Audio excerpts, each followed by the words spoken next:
This is my chair, all right? My office chair that is usually back there. Now, I can tell you lots of things about this chair. It's black, as you can see.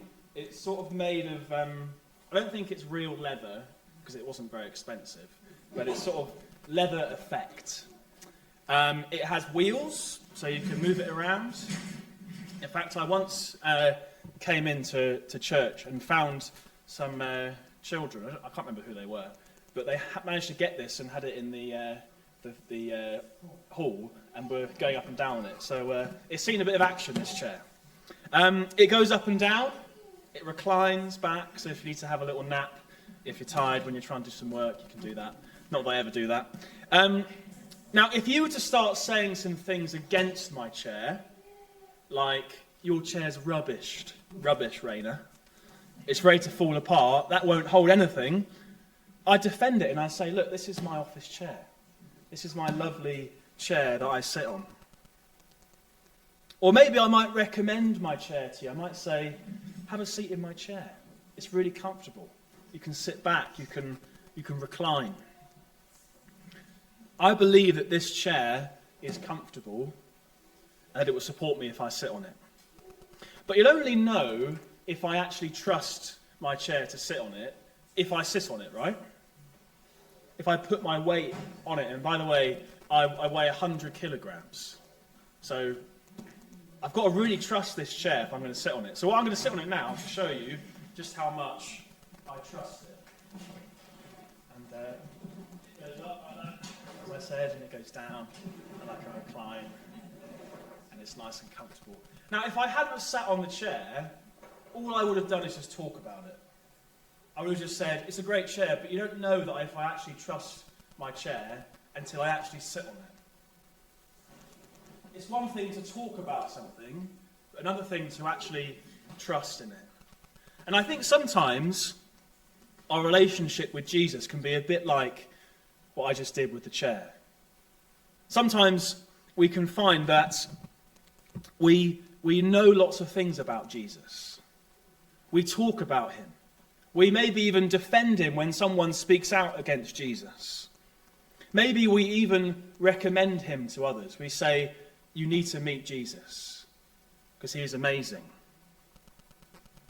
But it's possible that all we can do is talk about him.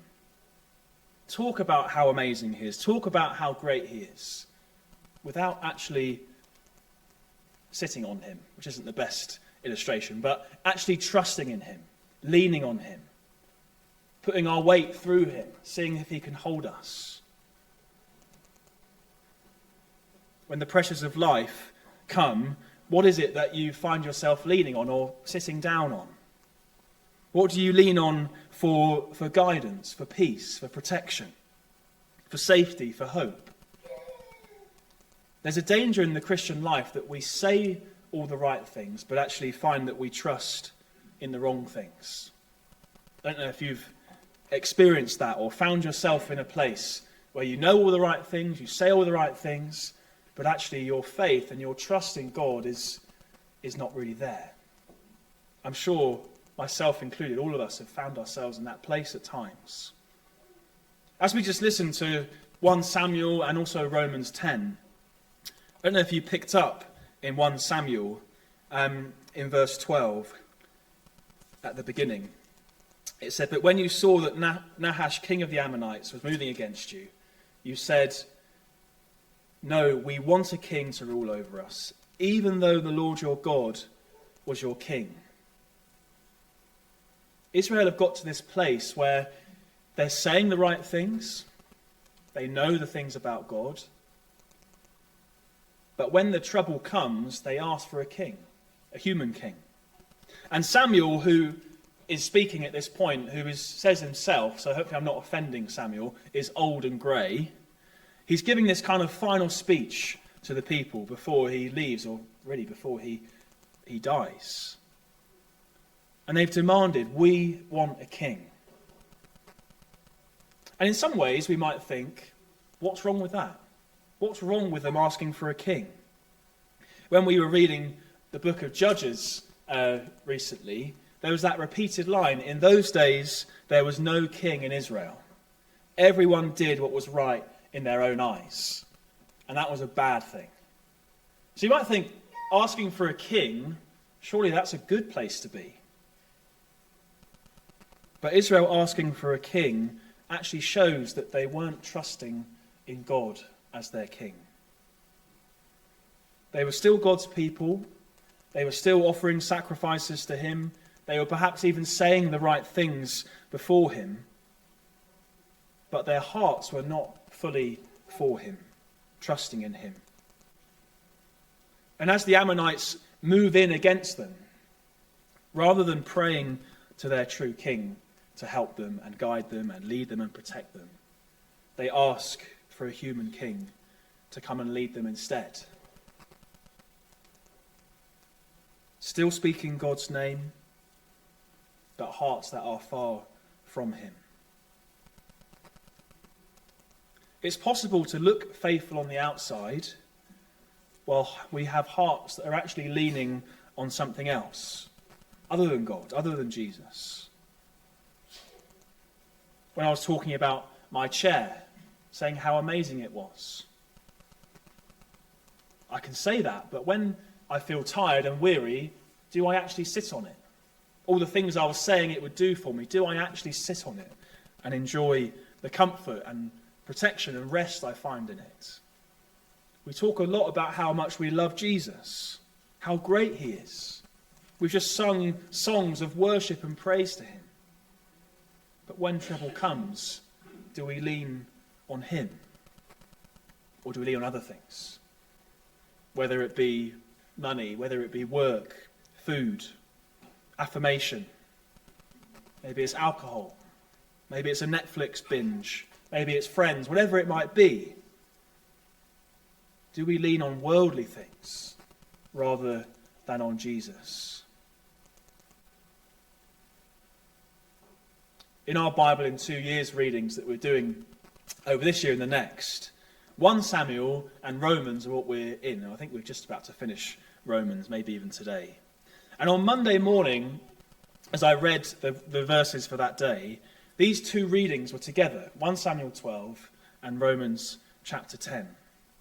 And there was one thing that really struck me from both readings, doing them side by side. And that is that God wants us to worship and follow him with our hearts, from the inside, rather than just the outside. In 1 Samuel that Anne read for us a moment ago, it talks about how he's calling the people to serve God with all their heart, in verse 20. It says, fear the Lord and serve him faithfully with all your heart. And then in Romans chapter 10, verse 9,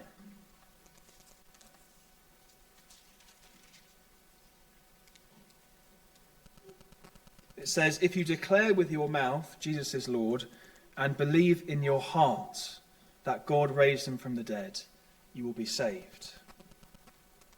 And then it says, for it is with your heart that you believe and are justified. It is with your mouth that you profess your faith and are saved. The heart is what we're talking about. Not just our minds, not just what we do with our bodies, what we say, but actually the heart, which is kind of the center of who we are. But sometimes, if you're like me, we can reduce faith to just being about what we think, what we say, and what we do. We reduce it to something that is just external, outward. And when Paul writes to the Romans, he talks about two different kinds of righteousness. He talks about righteousness which is based upon the law, and righteousness that is based upon faith. Righteousness by the law, righteousness by faith. And they're very different things. Righteousness by the law is all about what you do, what you achieve, how you perform. And sometimes we live like this, because it's easier to know whether I've got it right or if I've got it wrong if I measure it on what the law says. But it can't be just that. It's possible that we replace faith with just religious activity and performance. We measure faith by what we can see. We say, look at her, she knows her Bible really well. Look at that guy, he comes to the prayer meeting every month, he's never missed it. This person serves on this team every week. This person does this person does that. Not bad things, but they're not how we measure faith. That's measuring it by what we do. But how God measures faith is about what is in our hearts. What our heart is for, what we rely on when life gets tough. But not just when life gets tough, when life is good. When we're celebrating, who do we thank? Do we just kind of think we're doing a great job? Or do we thank God for what he's doing in our lives? Do we rely on our good works? Do we rely on our friends? Do we rely on our planning, our organisation? Or do we rely on Jesus for everything?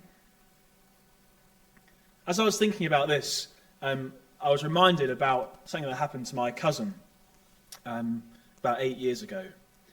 My cousin Tim was one of the fittest, most healthy, super cyclist guys I've ever known.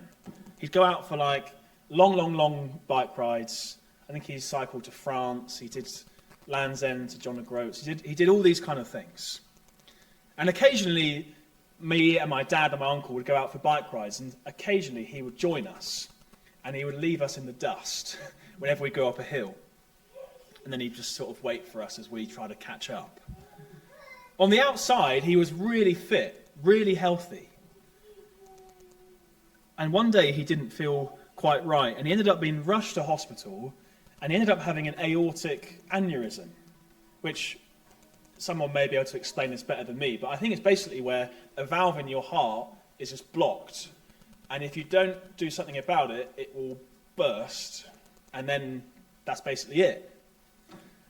So he had this heart thing that was going on, and he had 11 hours on the operating table, and they saved his life. And now he has an electric bike, because he can't cycle very much anymore. He has to be really careful to not get his heart rate over a certain beats per minute. And he's on medication for life. This guy who was super fit, super healthy, but inside, his heart was not right. He wasn't well at all, and his heart was just waiting to blow, to explode, basically. And at that moment, when he was on the operating table for 11 hours, and my auntie and uncle, his mum and dad, were outside praying that he would make it through, the cycling achievements, the fitness, the health, didn't mean anything. Because there was a problem on the inside. And I wonder if we can be like that. We can look the part. We can do and say the right things. We can achieve things.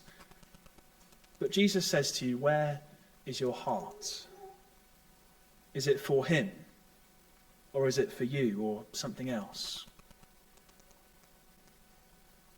Faith is something that starts in the heart and flows out. Let me just read verse 10 again of that Romans passage.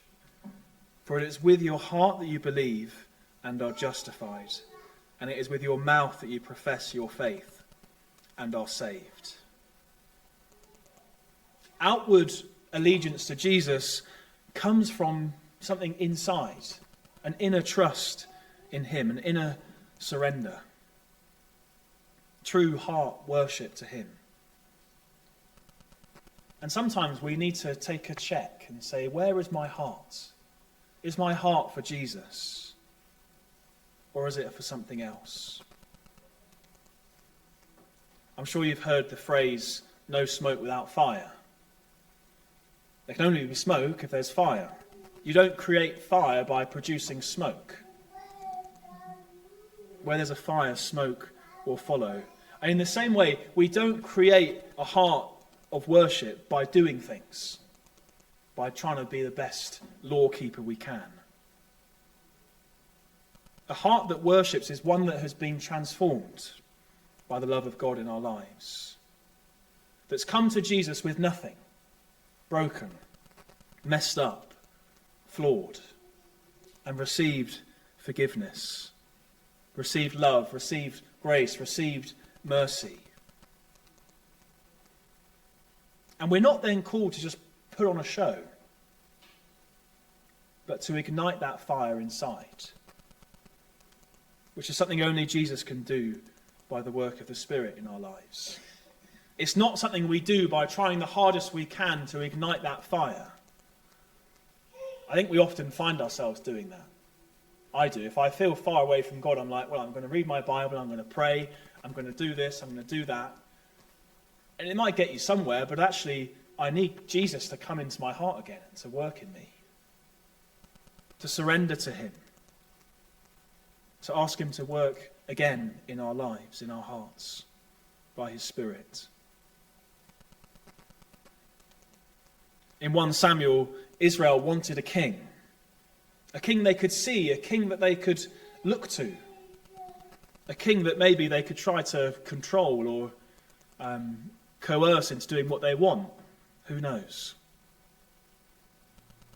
But in Romans, Paul points us to trust in the true king, the risen king, Jesus Christ, the one who's Lord over all creation.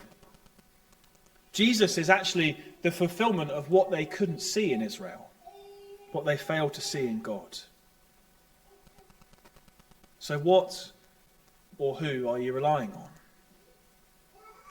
Is it our outward appearance? Is it the things we do? The things we say? Is it human things? Is it money, status, worldly affirmation? Is it human rulers? Whatever it might be. Or is it King Jesus who sits on the throne over all creation? And this welcome that Jesus has is open to all. It's not about where you come from. It's not about how good you are. It's not about your status in society. Those verses say, anyone who believes in him will never be put to shame. For there's no difference between Jew and Gentile. The same Lord is Lord of all and richly blesses all who call on him. For everyone who calls on the name of the Lord will be saved. Paul's saying that whether you are a Jew, whether you're a Gentile, and in Rome at this time when Paul was writing, there were lots of arguments going on between the Jews and the Gentiles. The Jews saying, we are God's chosen people, we are the special ones. Unlike these second-rate Gentiles who've sort of just come to the party a bit late. And there was division.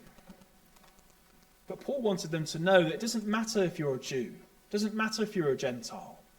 All are equally loved by God. All are equally saved by God. It doesn't matter if you're a man. It doesn't matter if you're a woman. It doesn't matter if you're a slave or free, Paul says in other places. All are saved. All are welcome. It doesn't matter what your past is. It doesn't matter the things you've done, the mistakes you've made in your life. All of us can come to him with that mess, and he will love us and forgive us.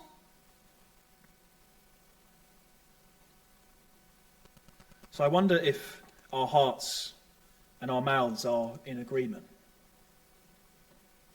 Does what we say match where our heart is, for Jesus? And the other way around, where we say we love Jesus, do we do that in our hearts? Because in 1 Samuel that was read for us, there is a warning here for these people and for us today. This warning that actually obedience to God is important. When they were in this time of harvest, and from watching Clarkson's Farm on Amazon, I know that rain is bad news when you're trying to harvest because it needs to be dry. And basically they're saying, if you've been disobedient, so God's going to send rain and thunder on your crops so you can't harvest them. There's a warning there. But this relationship with Jesus that we can experience now is one that says, actually, Jesus has taken that punishment on himself. He's taken the rain and the thunder on the cross. He's taken what we deserve. And actually, faith in him to know his forgiveness is how we start, it's how we continue, and it's how we finish in the Christian life. And what we do flows out of that. He doesn't say outward appearance means nothing. Works mean nothing. In fact, actually, works are almost like evidence of faith, says in other parts of the Bible. They're important, but they're not where we start. Let's not get that the wrong way round. But the Lord is gracious, and he is good, and he is loving, and he is patient with us as we try to serve and follow him.